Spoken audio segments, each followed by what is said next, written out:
Ben, c'est parti. Alors, qu'est-ce que c'est que ça? Le fameux poisson de cristal. Hop, la passe. Bon alors, Radio Ponton numéro 157. Tu nous avais annoncé la semaine dernière du beau temps, on avait lu que le bar avait l'air d'être de retour. Qu'est-ce que ça a donné alors? Oui, on a retrouvé du bar dans les casiers cette semaine, La bonne c'est nouvelle. sûr, c'est plutôt la bonne nouvelle. Mais les tendances restent assez timides, ça augmente petit à petit. C'est suffisant pour que tous les jours les bateaux soient motivés à aller sortir au bar, 30-40 kilos par marée. Donc ça suffit, c'est des marées rentables. Mais c'est pas encore les pêches Et c'est quoi? C'est excellentes les qu'on attend. vents d'est, la vent de nord, en fait, le printemps il est pas encore là, quoi. Il fait encore froid sous l'eau et dans l'air aussi, donc ça aide pas, quoi. C'est ça, t'as tout dit. Je pense que la variable la plus importante, c'est ces vents d'est, nord-est, qui en fait refroidissent globalement l'atmosphère et aussi la surface de l'eau. Donc globalement, en fait, on reste sur des températures qui sont plus proches on va dire de l'entre-saison que du printemps. Donc il y a des signaux plutôt pas mal, c'est-à-dire que les seiches sont encore là, ça c'est un truc assez printanier. Les maigres, tu disais, qui commençaient à arriver là, à côté quoi, Arcachon, Arcachon, La Pertuis, Rochelle. Charentais, Ok. voilà. Et par contre, on disait beaucoup de merlus parce que la sardine est encore là, alors que normalement, chassée par les maquereaux, elle a déguerpi, quoi. C'est ça. Les merlus ont encore de quoi manger. Les sardines, la nuit, redescendent sur le fond dans la fosse. Donc les merlus sont en Donc là, appétit. on est au Pays Basque, parce que la fosse, c'est fosse de Cap-Breton, donc C'est ça. au large de Saint-Jean-de-Luz, c'est ça? C'est ça. Ok. Donc les bateaux sont encore clairement équipés aux merlus avec les palangres de fond. Et ils en pêchent, font des très belles marées. Des marées à 200-250 kg par bateau, notamment sur le bateau de Pascal Berrouet. Pascal Barry, Guillaume Chauss, c'est ça aussi? Aussi Guillaume Chauss, aussi Bichente, etc. Et donc on a tous ces pêcheurs qui font des jolies marées au merlu, donc ils continuent. Donc bien présent dans les casiers Ouais, bien présent cette en semaine, Darne, quoi. ouais. Ok. Quelques merlans aussi, on disait pas mal, parce que comme le temps est beau, eux, dès qu'on peut aller au large, et là les pêcheurs peuvent y aller, Ouais. les pêches sont pas mal, quoi. C'est ça, on a eu du merlan de Gaël Moreau à la Cotinière sur l'île de Léon. Ok. Et on a eu également du merlan des habituels, Romain Offray. à Quiberon, Ouais, Romain à Offray. Et voilà. Stéphane Et Dandin. Stéphane Dandin, bien au sûr. Croisic. Ok. Pour la semaine prochaine, quand je regarde la météo, là, j'ai l'impression que c'est plutôt un peu la même tendance, quoi. C'est-à-dire que on est sur du vent de nord, un peu froid. Là, on voit, c'est bleu sur le continent, mais c'est un peu vert. Ça veut dire que y a quand même, ça souffle un petit peu. Ouais, Comment tu le sens, toi?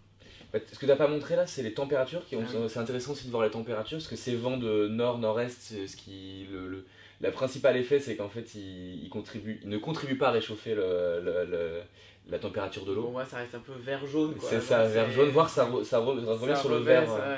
Donc en fait, effectivement, ça veut dire que les poissons sont pas hyper actifs sous l'eau, parce que plus il fait chaud, plus ils sont actifs. Donc ils sont encore assez timides. La semaine prochaine, les ligneurs vont continuer à aller sur le bar. Le bar est vraiment à la côte, ça vaut le coup maintenant d'aller sur le bar plutôt que d'aller un peu plus au large pour aller faire du lieu jaune. Et là, Donc, quoi, tu parlais de la bande des Camarétois, c'est ça, là? c'est Qui ça. là Et voilà, François Caradec, Stéphane Belbe, on aura ces pêcheurs-là qui vont clairement aller sur le bar.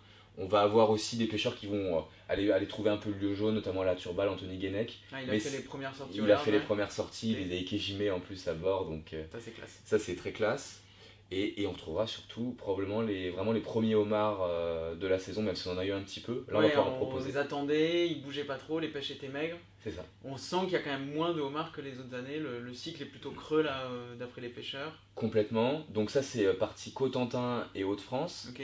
Mais sur la partie bretonne surtout, c'est que les poulpes, ils ont pas déguerpi de l'hiver, Ah ils sont oui. toujours là, et voire même ils ont tendance à remonter des Glénans vers Molène et vers le nord Finistère. Donc à mon avis, il reste un an avant que ça Donc soit ça sent au encore large une de Cherbourg, année, quoi. une année à poulpe où les homards vont quand même se faire bien attaquer Ouais. dans les pièges, quoi. C'est possible. Ok. Et après, on disait que le thon était quand même assez timide la semaine passée, le thon rouge notamment Méditerranée. C'est ça. Là, on parle d'échos un peu meilleurs, qu'est-ce que ça dit? C'est ça. Ces vents de nord-est, ils vont pas mal empêcher les bateaux de la Normandie, notamment de Cotentin, de sortir parce qu'ils vont être vraiment exposés. Par contre, dès qu'on est dans le golfe de Gascogne, voire en Méditerranée, on est complètement à l'abri. Donc Olivier Rang, Sylvain Guilhéry, donc Sylvain Guilhéry à Port-Saint-Louis-du-Rhône, Olivier Rang qui est à la Saint-Mandrier, presque le Saint-Mandrier, eux ils vont sortir au thon rouge. Et Ok. on devrait retrouver quand même du thon rouge, des pavés dans les casiers la semaine prochaine. Tu disais Normandie un peu exposée, mais je voyais quand même que lundi, mardi, mercredi, ça avait l'air d'être plutôt praticable, c'est ça? C'est ça. Au retour du C'est fameux ça. poisson plat de Philippe Calonne. Exact, alors il y a ça, il y a le fait aussi qu'on approche du solstice d'été, donc les coefficients ont tendance à se réduire entre 60 et 80. Et donc, même quand il y a des gros coefficients pour la période, ça permet quand même aux pêcheurs du nord de mettre On des monte pas à filets. 100, 120 de coef qui fait qu'en fait normalement là tu peux pas poser un C'est filet ça. sinon ils se font éclater par le courant et tous les débris que... Exactement. Ok.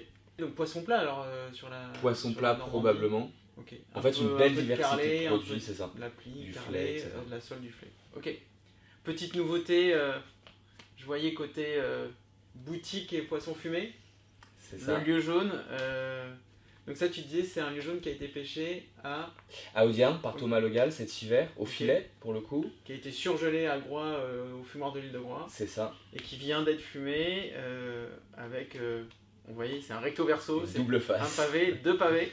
Donc quoi, des paquets de 200-250 grammes fumés à Groix quoi. C'est ça. On en aura pendant 2 semaines et encore pendant 2 semaines ensuite, a priori. On fera un mois de lieu jaune fumé après le thon Germont fumé qu'on a eu pendant un mois. Et donc, on espère que tout le monde pourra en goûter. Allez-y, parce qu'en gros, on est au tarif d'un fameux saumon d'origine bio ou écosse, une célèbre marque qui commence par L et qui finit par Eri. Laquelle? Je me demande bien. Et attends, par contre, un point important, il reste plus que 2 semaines pour les Saint-Jacques. Avant la fermeture, le 15 mai, là, ce sera fini. Exact. Et donc, si vous aimez les Saint-Jacques avec le corail, je sais qu'il y a pas mal d'abonnés qui me disaient pourquoi il n'y a pas de corail dans vos Saint-Jacques. Là, c'est le moment. Là, c'est plein. Et c'est les dernières pêches avant octobre prochain. Quoi. Avant le clap-clap de fin. Oh, pas mal. Ça nous amène vers la transition de C'est dire ça. c'est le clap de fin. Allez, Kenavo. Salut Auguste.